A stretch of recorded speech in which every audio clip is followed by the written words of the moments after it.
Imagine you're at home. It's late. It's raining. You're settling in for the night, maybe scrolling on your phone, maybe reading before bed. And then you hear a knock at the door. What is your immediate reaction? Be honest. Is it excitement? Is it curiosity? Or is it fear or annoyance? Do you check your doorbell camera? Do you pretend you aren't home or already asleep? Do you think, God, what do they want?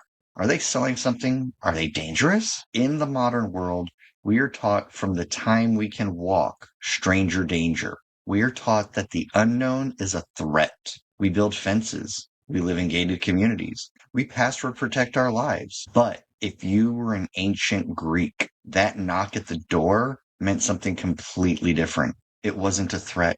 It was a test. To the Greeks, the person standing in the rain wasn't just a traveler or a beggar. They might be a god in disguise. And how you treat that stranger in that specific moment, before you even knew their name or business, determined your fate. It could bring you blessings, or it could bring a curse that would destroy your entire family line.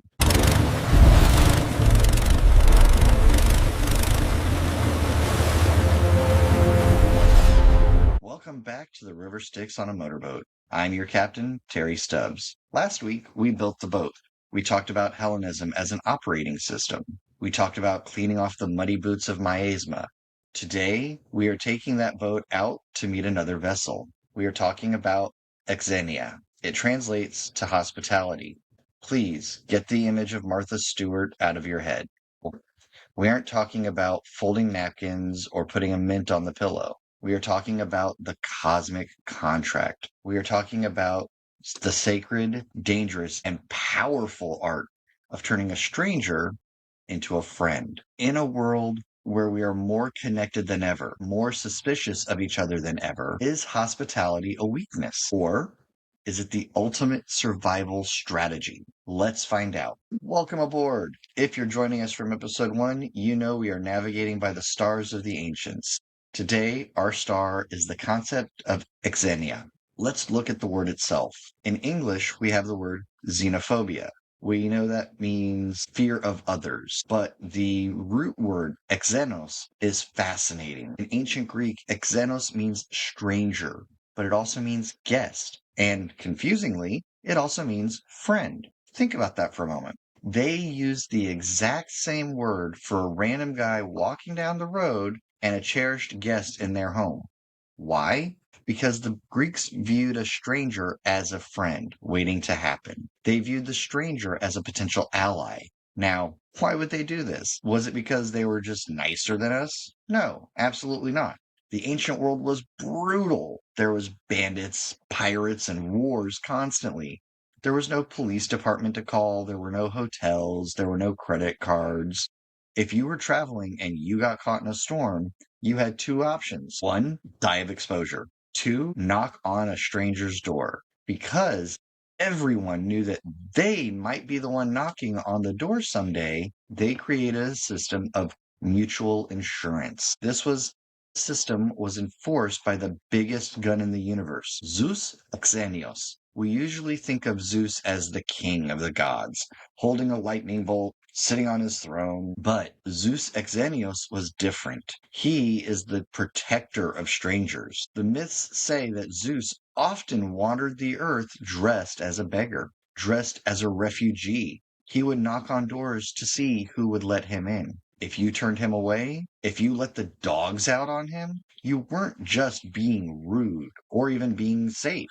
You were committing hubris. You were violating cosmic law. And the punishment wasn't a bad Yelp review or a negative post on social media. It was ruin. So the rule was absolute. If someone comes to your hearth, you must offer them shelter, food, a bath to wash off their own miasma, and safety. And here's the kicker. You had to do all of that before you even asked them their name. You had to feed them before you asked, who are you? What are you doing here? Because if you asked first, it's a transaction. If you feed first, it's Exenia. Now, I can tell you the rules. but the Greeks learned through stories. And there are two stories that define Xenia. One is a dream, one is a nightmare. Let's start with the nightmare. In the Odyssey, our hero Odysseus lands on an island. He and his men are hungry. They find a cave filled with cheese and sheep. They wait for the owner to come home, expecting Xenia. They expect the owner to say, "Welcome, travelers, have some cheese." But the owner is Polyphemus, the Cyclops. Polyphemus comes home, sees the strangers, sneers at them. Odysseus says, "We are suppliants. We ask for Exenia in the name of Zeus." And Polyphemus laughs at them and says, "I do not care for Zeus." And then he grabs two of Odysseus's men, smashes their brains on the floor, and eats them raw. This is the ultimate horror story for a Greek. It's not scary just because he ate them. It's scary because he rejected the contract. Polyphemus represents the anti-civilization. He is what happens when we stop seeing strangers as humans and start seeing them as meat. And what happens to him? He gets blinded. He loses his eye. He loses his island. He is cast into darkness. The lesson is clear. Rejecting Xenia invites absolute chaos. Now, flip the coin. Later in the story, Odysseus washes up on the island of the Phaeacians. He is naked. He is covered in salt and mud. He looks like a monster. He looks like a threat. The young princess Nausicaa is out playing on the beach, and she sees this naked, dirty, scary man crawling out of the bushes. Her instinct, her stranger danger, probably should have told her to run, to call the guards, to have him killed.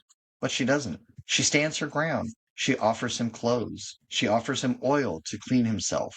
She invites him to the palace. Her father, King Alcinoüs, throws a banquet for him. He gives them the seat of honor. And only after the feast does he ask, "Stranger, what is your name?" When Odysseus reveals who he is, they don't just give him a high five. They give him a ship. They give him safe passage home. Because of their Xenia, Odysseus gets his life back. And because of their Xenia, the Phaeacians are remembered forever as the most civilized people on Earth. So here is the question for us, floating on our motorboat in the 21st century. When we see the stranger on the street or on the internet, who are we? Are we the Cyclops? Do we devour them? Or are we the Phaeacians? Do we restore them? So now we've talked about the nightmare of the bad host, Polyphemus eating his guest. We've talked about the dream of the good host, Nausicaa saving the stranger. But contracts require two signatures. If you are the stranger standing in the rain, what do you owe the person opening the door? Because in Greek mythology, the absolute worst catastrophe in human history, in all of mythology, didn't happen because of a bad host. It happened because of a bad guest. We're talking about the Trojan War. Now, we usually think of the Trojan War was about romance, boy meets girl, boy steals girl, 1,000 ships launch, guys get into a giant wooden horse. But to the ancient Greeks, that wasn't a romance. That was a crime scene investigation regarding Xenia. Let's look at the facts. Paris, a prince of Troy, travels to Sparta. He knocks on the door of King Menelaus. Menelaus is a good host. He opens the gates. He feeds Paris. He offers him shelter and safety. He trusts him implicitly because Zeus Exenius is always watching. And how does Paris repay this hospitality? He waits until Menelaus leaves town for a funeral, and then he seduces Menelaus's wife, Helen, and steals her away to Troy, along with a good chunk of the king's treasury. This isn't just cheating. This is the ultimate violation of that cosmic contract. Paris took the gift of safety and used it to rob his provider. When the Greeks sailed to Troy, they weren't just fighting for Menelaus's pride. They were fighting to uphold the structure of civilization. If a guest can rob a host with no consequences, then no one will ever open their door again. If Paris gets away with it, Xenia dies. And if Xenia dies, we are all back in the cave with the Cyclops. So the Greeks burned Troy to the ground. Think about the scale of that. An entire civilization destroyed, several heroes dead, 10 years of brutal slaughter, all because One guy didn't know how to be a house guest. This brings us to the uncomfortable truth of Exenia.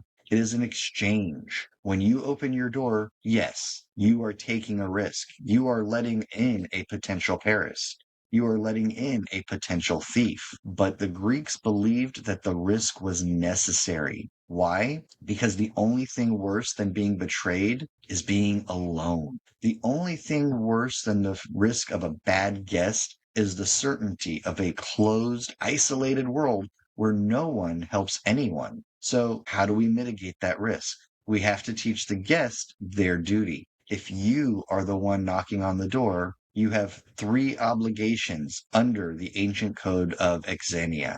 Do not overstay. The Odyssey tells us, welcome the coming, speed along the parting guest. Do not harm the household. This includes the furniture, the reputation, and yes, the spouse of the host. 3. Recount the tale. This is the most important one. When you leave, you are obligated to tell others of your host's generosity. You become their PR agent, in effect. You build their reputation. In the modern world, we've lost this nuance. We think hospitality is a service industry. We think, I'm the guest, entertain me. But in the River Styx mindset, the guest is not a customer. The guest is a partner. You are there to bring news of the outside world. You are there to honor the house you are in. If you act like a customer, you are a transaction. If you act like a partner, you are okay, Terry, I hear you saying. That's a nice fairy tale. Those are two nice stories. But if I let a random naked guy into my house today, I'm going to get robbed or murdered. It's a valid point. We have to modernize this. We can't be naive, but we have to look at the philosophy behind Exenia. Remember our three schools from episode 1? The Stoics, the Epicureans, and the Platonists? They all agree on this, but for different reasons. The Stoic view says we are all citizens of the cosmopolis, the world city. Break that word down. Cosmo, world, polis, city. Refusing to help a stranger is like a hand refusing to help the foot.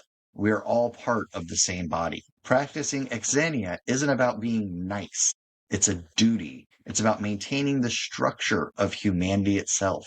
The Epicurean view says life is hard. Friends make it bearable. Exenia is the mechanism for turning threats into friends. Epicurus would say that by being kind to a stranger, you are removing a source of anxiety. If I am kind to you, I don't have to fear you. It's a purely selfish act, but in the best possible way. The Platonist view says, look at a stranger and see the spark of the divine. To treat a stranger with dignity is to acknowledge the soul inside them. And that leads to the concept of reciprocity or charis. The Greeks believed in a golden chain. If I host you today, you owe me not money, you owe me friendship. And years from now, if my son travels to your city, he can knock on your door and say, I am the son of Terry, and you have to take him in. Xenia wasn't a one-night stand. It was a trust insurance policy. It was a way of building a safety net that spanned the entire world. In our modern world, we rely on the government for safety. We rely on hotels for shelter. We rely on insurance companies to protect our homes and cars. But what happens when those systems fail? What happens when the power goes out? Or what happens during a pandemic or natural disaster? We realize very quickly that all we have is each other. Even our safety people tell us they won't get to us for several days. Exenia is the backup generator for civilization. So how do we apply this? We aren't slaying sheep for guests. I personally see 3 spheres where we need to bring Exenia back. Sphere 1, the home, the physical sanctuary. When you have family over, when you have people over, friends, family, or even the plumber, how do you treat them? Modern Exenia isn't about impressing them. It's not about having a spotless house. It's about removing the burden of effort. Have you ever been a guest in someone's house and you're thirsty but you're afraid to ask for water because you don't want to be a bother? That is bad Exenia. Good Exenia means anticipating needs. It means having the Wi-Fi password. It means having the Wi-Fi password written down so they don't have to ask. It means having a phone charger ready.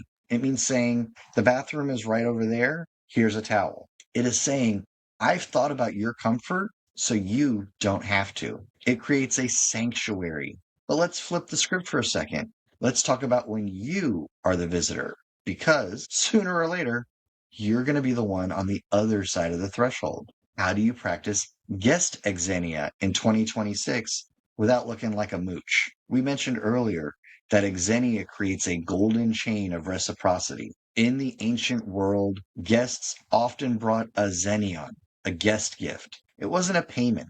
You don't pay a friend. It was a token of the bond. Today, we have an unspoken crisis of bad guests. We all know that one person, the couch surfer who says they'll stay for 2 days and then 2 weeks later they're still here. The relative who comes for the holidays, insults your food, argues politics at the table, leaves their towels on the floor, and then complains on their way out.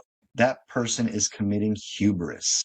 They are draining the host's resources without replenishing the host's spirit. So here is the modern guest code, derived from the ancients. Rule number one, the entry gift is symbolic, not monetary. You don't need to bring an expensive wine or box of chocolates, but never enter empty-handed. To the Greeks, the exchange of objects cemented the relationship. Bringing a bag of coffee beans, a small plant, or even offering to cook a meal or help with cooking. This signals, I acknowledge that your resources are being used on me, and I am contributing. It turns the dynamic from parasitic to symbiotic. Rule number two, adapt to the rhythm of the house. The Greeks believed the hearth, or Hestia, was the center of your home's order. If your host wakes up at 6 a.m., you don't sleep till noon. If your host takes their shoes off at the door, you don't ask, do I have to? You observe the local laws. When you are in someone's sanctuary, you flow with their current. Don't swim against it or be a rock for the current to bend around. Rule number three, the thank you note is a binding contract. This sounds very old-fashioned, I know. But remember the third ancient rule of recount the tale. Sending a text is fine, but a handwritten note or a public acknowledgement of their kindness, that is you fulfilling your end of the cosmic contract. You are telling the universe and your social circle, this person is good. This person is safe. This person is honorable. By being a good guest, you make it easier for your host to be kind to the next stranger who knocks. You are greasing the gears of civilization. Next, we have sphere number two, the workplace or civic Xenia. Think about the new guy at work.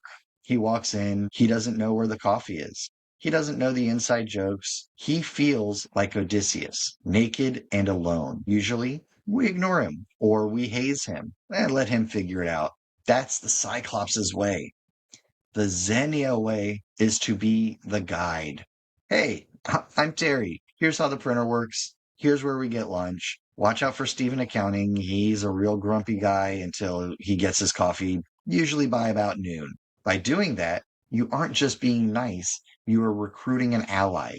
You are building on that golden chain. And now, the hardest one. Especially in today's world, we have sphere number three, the digital frontier. The internet is the new ocean, and it is full of pirates, especially here in Tampa Bay. We are constantly interacting with strangers online. Twitter, Facebook, Reddit, the comment section, and usually we assume the worst. We assume that everyone is an internet troll or a keyboard warrior. We assume that everyone is acting in bad faith, and we treat every stranger like an invader. What does digital Exenia look like? It looks like the rule of good faith. When someone asks a question that seems stupid or makes a comment that seems wrong or off, the Cyclops attacks. You are an idiot. You're wrong. The host asks the host asks clarifying questions. Hey, I'm not sure you understood what you meant by that. Can you explain a little bit more? Treat their ignorance as a lack of information, not malice. And here is the advanced move. When you are the expert, when you are the king of the island, and a newbie comes into your forum or your comment thread asking for help, don't gatekeep. Don't say, Google it. Be Nausicaa. Give them the resources. Guide them. Say, here's a link that helped me. Here's what you need to know. Why? Why waste your time on an internet stranger? Because the internet is a polis. It is a city. If we treat it like a sewer, it will be a sewer. If we treat it like a guest hall, it will become a community. You have the power to change the temperature of the room just by how you welcome the newcomer.